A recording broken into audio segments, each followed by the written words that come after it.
আসসালামু আলাইকুম রহমতুল্লাহি বারাকাতুহ। আজকে আমরা জানব হজরত আদম আলাইহি ওয়াসাল্লাম সম্পর্কে কোরআন এবং হাদিসের আলোকে।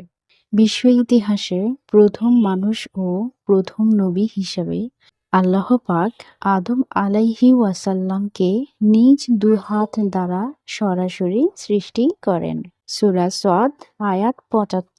মাটির সকল উপাদানের সার নির্যাস একত্রিত করে আঠালো ও পোড়ামাটির ন্যায় শুষ্ক মাটির তৈরি সুন্দরতম অবয়বে রূহ ফুঁকে দিয়ে আল্লাহ আদমকে সৃষ্টি করেন। সূরা মুমিনুন আয়াত ১২, সাফফাত আয়াত ১১। অতঃপর আদমের পাঁজর থেকে তার স্ত্রী হাওয়াকে সৃষ্টি করেন। আর এই কারণে স্ত্রী জাতি স্বভাবগতভাবেই পুরুষ জাতির অনুগামী ও পরস্পরের প্রতি আকৃষ্ট।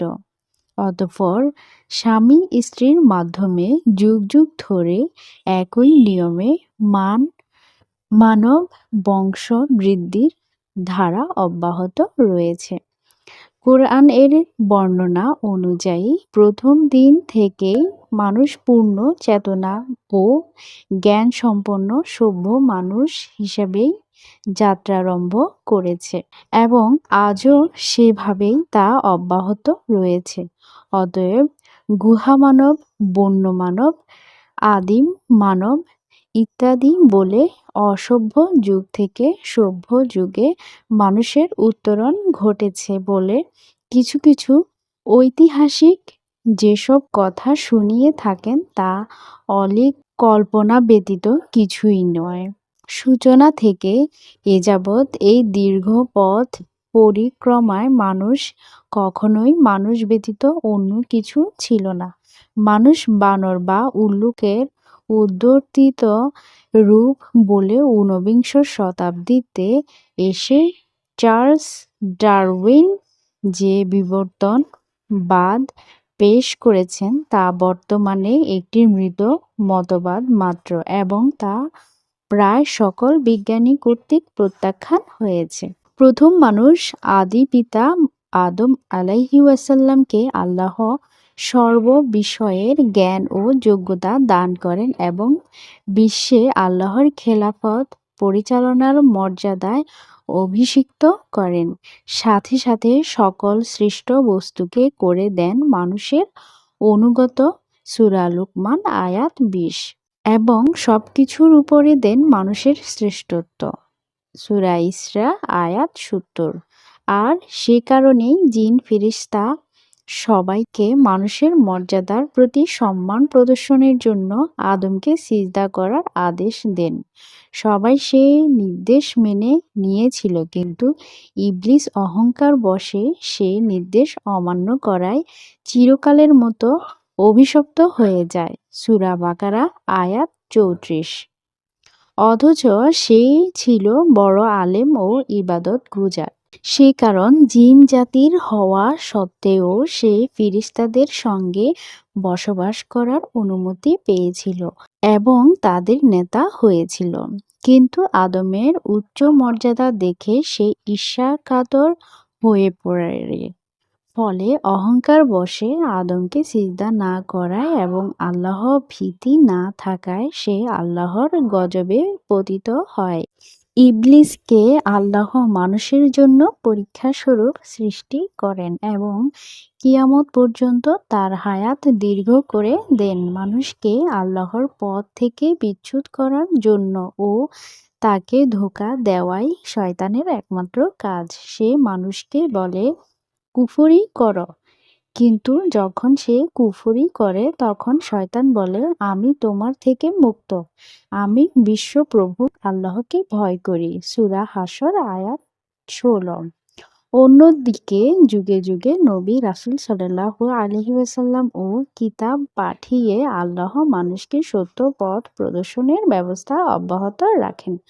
সূরা বাকারা আয়াত ২১৩। আদম থেকে শুরু করে শেষ নবী মুহাম্মদ সাল্লাল্লাহু আলাইহি ওয়াসাল্লাম পর্যন্ত ১,২৪,০০০ পয়গম্বর দুনিয়াতে এসেছেন এবং বর্তমানে সর্বশেষ ইলাহি গ্রন্থ পবিত্র কোরআনের ধারক ও বাহক মুসলিম উলামায়ে কেরাম শেষ নবীর ওয়াসিল হিসেবে তিরমিজি, আহমদ, আবু দাউদ, মিশকাত, হাদিস নং ২১২। আল্লাহ প্রেরিত ওহীর বিধানসমূহ বিশ্বব্যাপী পৌঁছে দেবার দায়িত্ব পালন করে যাচ্ছেন। সূরা মায়েদা আয়াত ৬৭। পৃথিবীর চূড়ান্ত ধ্বংস তথা কিয়ামতের অব্যবহিত কাল পূর্ব পর্যন্ত এই নিয়ম জারি থাকবে। শেষ নবীর ভবিষ্যদ্বাণী অনুযায়ী পৃথিবীর এমন কোনো বস্তি ও ঝুপড়ি ঘরও থাকবে না যেখানে আল্লাহ ইসলামের বাণী পৌঁছে দেবেন না। আহমদ, মিশকাত, হাদিস ৪২ ঈমান অধ্যায়।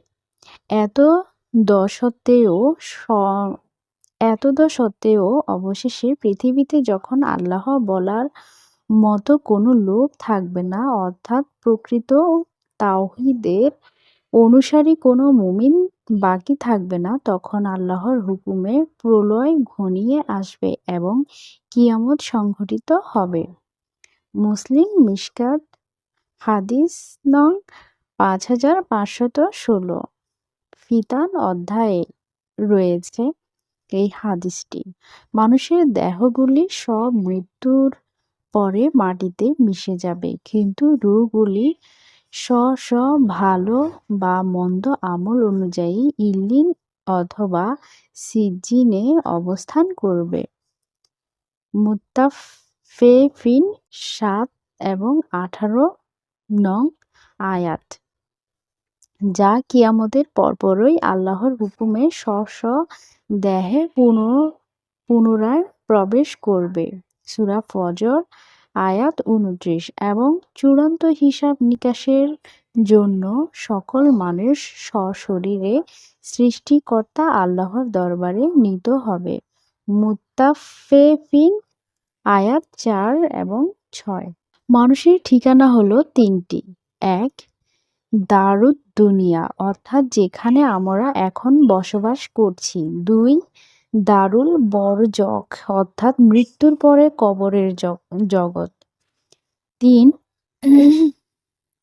দারুল কারার, অর্থাৎ কিয়ামতের দিন শেষ বিচার শেষে জান্নাত বা জাহান্নামের চিরস্থায়ী ঠিকানা।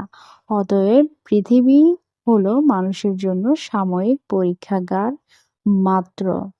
জান্নাত থেকে নেমে আসা মানুষ এই পরীক্ষাস্থলে পরীক্ষা শেষে সুন্দর ফল লাভে পুনরায় জান্নাতে ফিরে যাবে, অথবা ব্যর্থকাম হয়ে জাহান্নামে নিক্ষিপ্ত হবে। অতঃপর সেখানেই হবে তাদের সর্বশেষ যাত্রা বিরতি এবং সেটাই হবে তাদের চূড়ান্ত ও চিরস্থায়ী ঠিকানা। আল্লাহ বলেন, আমি মাটি থেকেই আমি তোমাদের সৃষ্টি করেছি, ওই মাটিতেই তোমাদের ফিরিয়ে দেব, অতঃপর ওই মাটি থেকেই আমি তোমাদেরকে পুনরায় বের করে আনব। সূরা তোহা আয়াত ৫৫। অতঃপর বিচার শেষে কাফেরদেরকে হাঁকিয়ে নেওয়া হবে জাহান্নামের দিকে এবং মুত্তাকিদের নেওয়া হবে জান্নাতে। সূরা জুমার আয়াত ৬৯-৭৩। এভাবেই সেদিন জালেম তার প্রাপ্য শাস্তি ভোগ করবে এবং মজলুম তার যথাযথ প্রতিদান পেয়ে ধন্য হবে। সেদিন কারো প্রতি কোনরূপ অবিচার করা হবে না। সূরা বাকারা আয়াত ২৮১। উল্লেখ্য যে হযরত আদম আলাইহিস-সালাম সম্পর্কে পবিত্র কোরআনের ১০টি সূরায় ৫০টি আয়াতে বর্ণিত হয়েছে। এই ক্ষণে আদম সৃষ্টির ঘটনাবলী কোরআনে যেভাবে বর্ণিত হয়েছে তার আলোকে সারসংক্ষেপে আমরা তুলে ধরার প্রয়াস পাব ইনশাআল্লাহ। আহমদ, তাবারানী, মিশকাত ৫৭৩৭ কিয়ামতের অবস্থা অধ্যায়ে সৃষ্টির সূচনা ও নবীগণের আলোচনা অনুচ্ছেদ। যথাক্রমে সূরা বাকারা এর ৩১ থেকে ৩৭ সূরা সেখানে ৭টি আয়াত আছে। সূরা আল ইমরানে ৩৩ এবং ৫৯, মায়েদায় ২৭ থেকে ৩২ সেখানে ৬ বার বলেছে। তারপর সূরা আরাফে ১১, ১৯, ২৬, ২৭, ৩১, ৩৫, ১৭২ এবং ৭৩ সমান ৮ সেখানে ৮ বার বলেছে। সূরা হিজর এর ২৬ থেকে ৪২ সেখানে ১৭ বার বলেছে। সূরা ইসরা ৬১ এবং ৭০, সূরা ইয়াসিন ৩৬ এবং ৬০, সর্বমোট ৫০টি আয়াতে আদম আলাইহিসসালামকে নিয়ে বলেছেন আল্লাহ তাআলা। তো এখন আমরা জানব আদম আলাইহিসসালাম এর সৃষ্টির কাহিনী। আল্লাহ একদা ফেরেশতাদের ডেকে বললেন, আমি পৃথিবীতে খলিফা অর্থাৎ প্রতিনিধি সৃষ্টি করতে চাই। বলো, এই বিষয়ে তোমাদের বক্তব্য কি? তারা সম্ভবত ইতিপূর্বে সৃষ্ট জিন জাতির তিক্ত অভিজ্ঞতার আলোকে বলল, হে আল্লাহ, আপনি কি পৃথিবীতে এমন কাউকে আবাদ করতে চান যারা গিয়ে সেখানে ফাসাদ সৃষ্টি করবে ও রক্তপাত ঘটাবে, অথচ আমরা সর্বদা আপনার হুকুম পালন এবং আপনার গুণগান ও পবিত্রতা বর্ণনায় রত আছি। এখানে ফেরেশতাদের উক্ত বক্তব্য আপত্তির জন্য ছিল না, বরং জানার জন্য ছিল। আল্লাহ বললেন, আমি যা জানি তোমরা তা জানো না। সূরা বাকারা আয়াত ৩০। অর্থাৎ আল্লাহ চান এই পৃথিবীতে এমন একটা সৃষ্টির আবাদ করতে যারা হবে জ্ঞান ও ইচ্ছাশক্তি সম্পন্ন এবং নিজস্ব বিচার বৃদ্ধি ও চিন্তা গবেষণা সহকারে স্বেচ্ছায় সজ্ঞানে আল্লাহর বিধান সমূহের আনুগত্য করবে ও তার ইবাদত করবে। ফেরেশতাদের মতো কেবল হুকুম তামিলকারী জাতি নয়। এখন আমরা জানব খলিফা অর্থ। এখানে খলিফা অর্থ হচ্ছে প্রতিনিধি। প্রতিনিধি বলে জিনদের পরবর্তী প্রতিনিধি হিসেবে বনু আদমকে বোঝানো হয়েছে, যারা পৃথিবীতে একে অপরের প্রতিনিধি হবে। ইবনু কাসির। অথবা এর দ্বারা আদম ও পরবর্তী ন্যায়নিষ্ঠা শাসকদের বোঝানো হয়েছে, যারা জনগণের মধ্যে আল্লাহর আনুগত্য ও ইনসাফপূর্ণ শাসক প্রতিষ্ঠার মাধ্যমে আল্লাহর প্রতিনিধিত্ব করবে। কেননা ফাসাদ সৃষ্টিকারী ও অন্যায় রক্তপাতকারী ব্যক্তিরা আল্লাহর প্রতিনিধি নয়।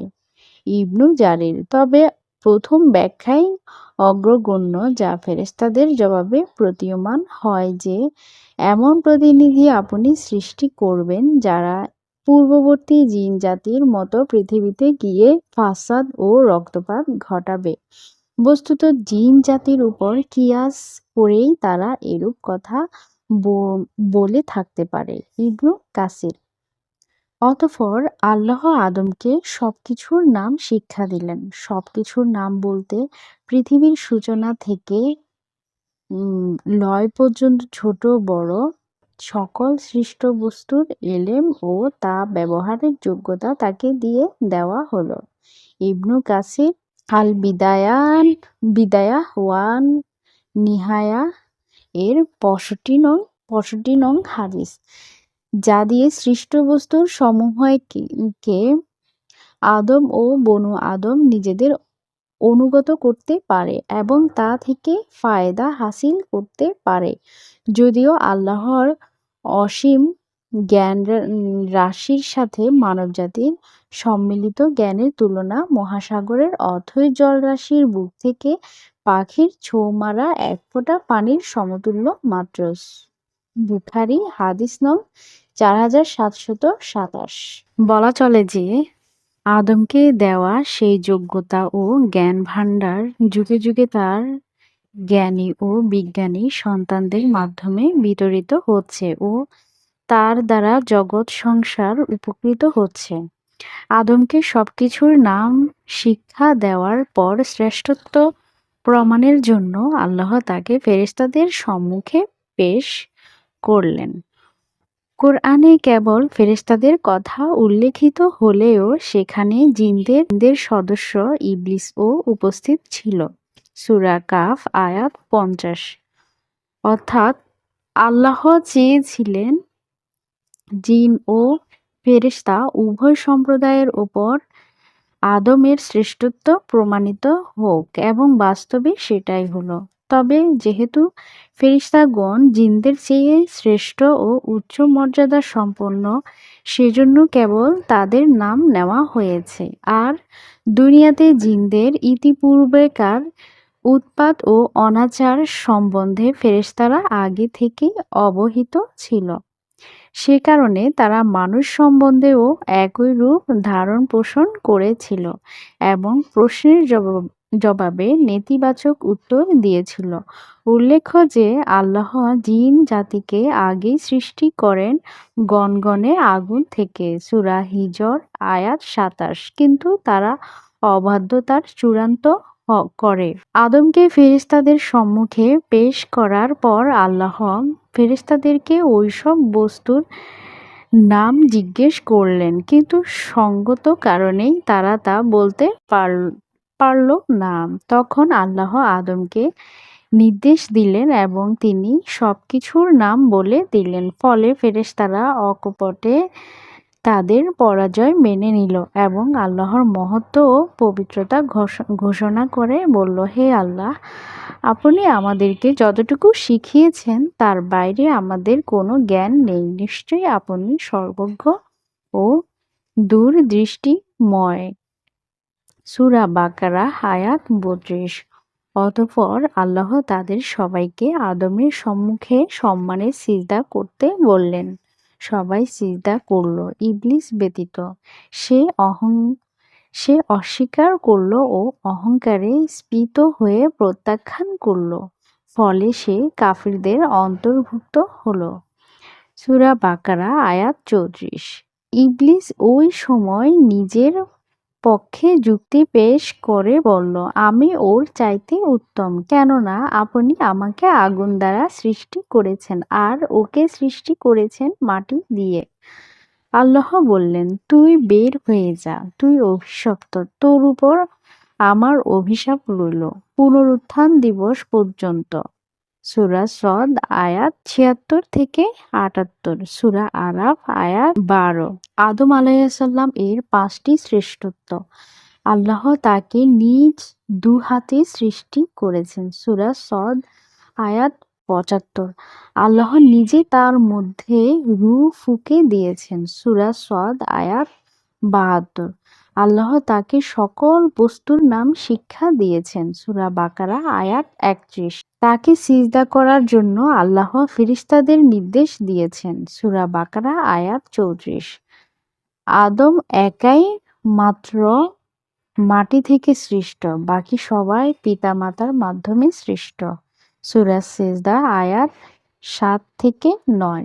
ইবলিসের অভিশপ্ত হওয়ার কারণ ছিল তার কিয়াস। সে আল্লাহর আদেশের বিরুদ্ধে যুক্তি পেশ করে বলেছিল, আমি আদমের চাইতে উত্তম, কেননা আপনি আমাকে আগুন দিয়ে সৃষ্টি করেছেন এবং তাকে সৃষ্টি করেছেন মাটি দিয়ে। সূরা হিজর আয়াত ২৯। মুহাম্মদ ইবনু সিরিন বলেন, প্রথমে কিয়াস করেছিল ইবলিস। হাসান বসরি ও অনুরূপ বলেছেন। আচ্ছা, একটা জিনিস আপনারা খেয়াল করেছেন? আল্লাহ তাআলা সূরা সিজদায় বলেছেন আদম আলাইহিসসালামকে একাই তিনি মাটি দিয়ে সৃষ্টি করেছেন আর বাকিরা সবাই পিতামাতার মাধ্যমে সৃষ্টি হয়েছে। আসলে এই জিনিসটা আমি আজকে ফার্স্ট জানলাম, জানি না অন্যরা জেনেছে কিনা। এখন জানবো নারী জাতি পুরুষেরই অংশ এবং তার অনুগত এই নিয়ে। সিজদা অনুষ্ঠানের পর আল্লাহ আদমের জুরি হিসেবে তার অবয়ব হতে একাংশ নিয়ে অর্থাৎ তার পাঁজর হতে তার স্ত্রী হাওয়াকে সৃষ্টি করলেন। সূরা নিসা আয়াত ১। মুত্তাফাক আলাই মিশকাত হাদিস নং ৩২৩৮। মাটি থেকে সৃষ্ট হওয়া আদমের নাম হলো আদম এবং জীবন্ত আদমের পাঁজর হতে সৃষ্ট হওয়ায় তার স্ত্রীর নাম হলো হাওয়া। অতঃপর তাদের উদ্দেশ্যে আল্লাহ বলেন, তোমরা দুজন জান্নাতে বসবাস করো এবং সেখানে থেকে যা খুশি খেয়ে বেড়াও, তবে সাবধান, এই গাছটির নিকটে যেও না, তাহলে তোমরা সীমা লঙ্ঘনকারীদের অন্তর্ভুক্ত হয়ে যাবে। সূরা বাকারা আয়াত ৩৫। এতে বোঝা যায় যে ফেরেশতাগণের সিজদা কেবল আদমের জন্য ছিল না। এতে বোঝা যায় ফেরেশতাগণের সিজদা কেবল আদমের জন্য ছিল, হাওয়ার জন্য নয়। দ্বিতীয়ত, সিজদা অনুষ্ঠানের পরে আদমের অবয়ব থেকে হাওয়াকে সৃষ্টি করা হয়, পূর্বে নয়। তিনি পৃথক কোনো সৃষ্টি ছিলেন না। এতে পুরুষের প্রতি নারীর অনুগামী হওয়া প্রমাণিত হয়। আল্লাহ বলেন, পুরুষেরা নারীদের উপর কর্তৃত্বশীল। সূরা নিসা আয়াত ৩৪। অতঃপর বহিষ্কৃত ইবলিস তার প্রথম টার্গেট হিসেবে আদম ও হাওয়ার বিরুদ্ধে প্রতারণার জাল নিক্ষেপ করল। সেই মতে সে প্রথমে তাদের খুব আপনজন বনে গেল এবং নানা কথায় তাদের ভুলাতে লাগল। এক পর্যায়ে সে বলল, আল্লাহ যে তোমাদেরকে ওই গাছটির নিকটে যেতে নিষেধ করেছেন তার কারণ হলো এই যে তোমরা তাহলে ফেরেশতা হয়ে যাবে কিংবা তোমরা এখানে চিরস্থায়ী বাসিন্দা হয়ে যাবে।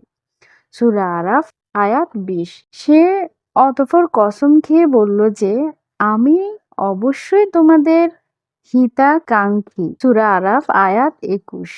এভাবেই সে আদম ও হাওয়াকে সম্মত করে ফেলল এবং তার প্রতারণার জালে আটকে গিয়ে তারা উক্ত নিষিদ্ধ বৃক্ষের ফল আস্বাদন করল। ফলে সাথে সাথে তাদের গুপ্তাঙ্গ প্রকাশিত হয়ে পড়ল এবং তারা তড়িঘড়ি গাছের পাতা সমূহ দিয়ে তা ঢাকতে লাগল। আল্লাহ তাদেরকে ডেকে বললেন, আমি কি তোমাদেরকে ওই বৃক্ষ থেকে নিষেধ করিনি এবং বলিনি যে শয়তান তোমাদের প্রকাশ্যে শত্রু?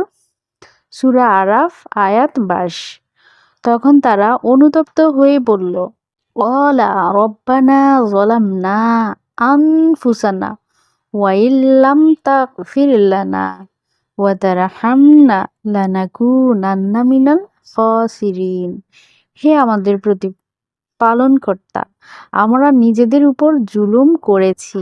যদি আপনি আমাদের ক্ষমা না করেন তবে অবশ্যই আমরা ক্ষতিগ্রস্তদের অন্তর্ভুক্ত হয়ে যাব। সূরা আরাফ আয়াত ২৩।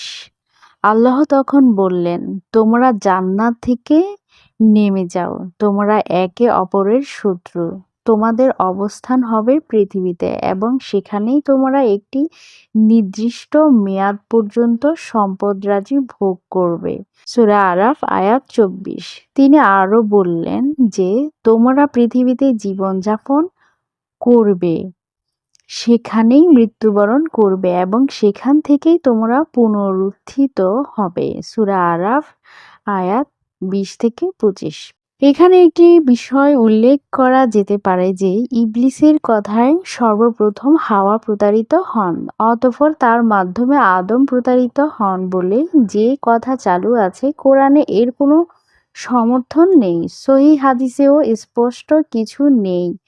এই বিষয়ে তাফসিরে ইবনু জারিরে ইবনু আব্বাস রাদিয়াল্লাহু আনহু থেকে যে বর্ণনা এসেছে তা জয়ীফ। সূরা আরাফের ২২ নং আয়াত। দ্বিতীয়ত, জান্নাত থেকে অবতরণের নির্দেশ তাদের অপরাধের শাস্তি স্বরূপ ছিল না, কেননা এটা ছিল তওবা কবুলের পরের ঘটনা। অতএব এটি ছিল হয়তোবা তাকে শিষ্টাচার শিক্ষা দানের জন্য। বরং সঠিক কথা এই যে এটা ছিল আল্লাহর পূর্ব নির্ধারিত ও দূরদর্শী পরিকল্পনার অংশ। কেননা জান্নাত হলো কর্মফল লাভের স্থান, কর্মের স্থান নয়। তাছাড়া জান্নাতে মানুষের বংশবৃদ্ধির সুযোগ নেই। এই জন্য দুনিয়ায় নামিয়ে দেওয়া জরুরি ছিল। প্রথমবার আদেশ দানের পর পুনরায় স্নেহ ও অনুগ্রহ মিশ্রিত আদেশ দিয়ে বললেন, তোমরা সবাই নেমে যাও। অতঃপর পৃথিবীতে আল্লাহর খলিফা হওয়ায় সূরা বাকারা আয়াত ৩০, সূরা ফাতির আয়াত ৩৯ মহান মর্যাদা প্রদান করে বললেন, তোমাদের নিকট আমার পক্ষ থেকে হেদায়েত অবতীর্ণ হবে।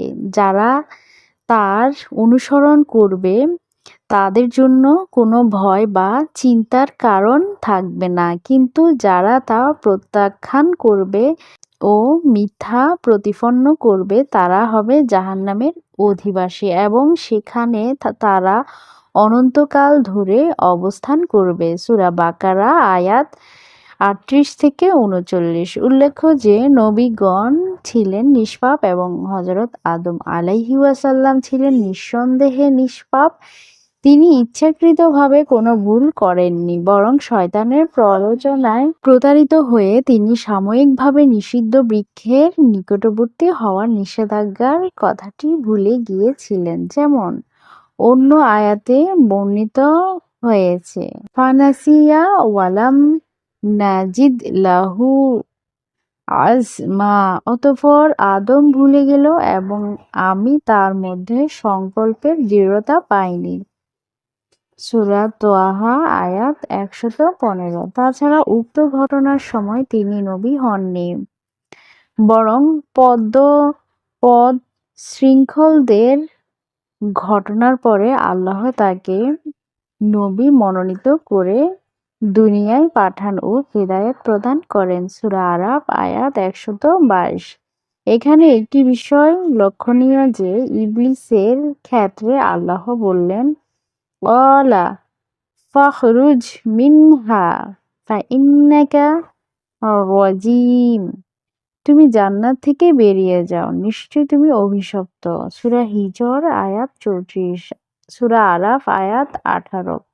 অন্যদিকে আদম ও হাওয়ার ক্ষেত্রে বললেন, ক্বালনাহ বিতু মিনহা, তোমরা নেমে যাও। সূরা বাকারা আয়াত ৩৬ এবং ৩৮, সূরা আরাফ আয়াত ২৪। এতে ইঙ্গিত রয়েছে যে ইবলিস কখনোই আর জান্নাতে ফিরে আসতে পারবে না, কিন্তু বনু আদমের ঈমানদারগণ পুনরায় ফিরে আসতে পারবে ইনশাআল্লাহ।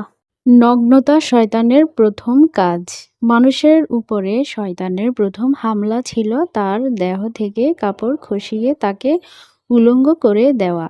আজও পৃথিবীতে শয়তানের পদাঙ্ক অনুসারী ও ইবলিসের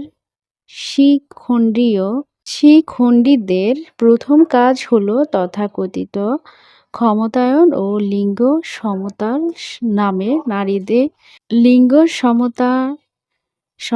নামে নারীকে উলঙ্গ করে ঘরের বাইরে আনা ও তার সৌন্দর্য উপভোগ করা। অথচ পৃথিবীর বিগত সভ্যতাগুলি ধ্বংস হয়েছে মূলত নারী ও মদের সহজলভ্যতার কারণেই। অতএব সভ্য, ভদ্র ও আল্লাহভীরু বান্দাদের নিকটে ঈমানের পর সর্বপ্রথম ফরজ হলো স্ব লজ্জাস্থান আবৃত রাখা ও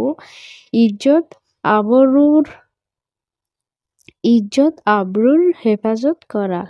অন্যান্য ফরজ সবই এর পরে। নারীর পর্দা কেবল পোশাকে হবে না, বরং তা হবে তার ভিতরে, তার কথাবার্তার আচার আচরণে ও চালচলনে, সর্ববিষয়ে।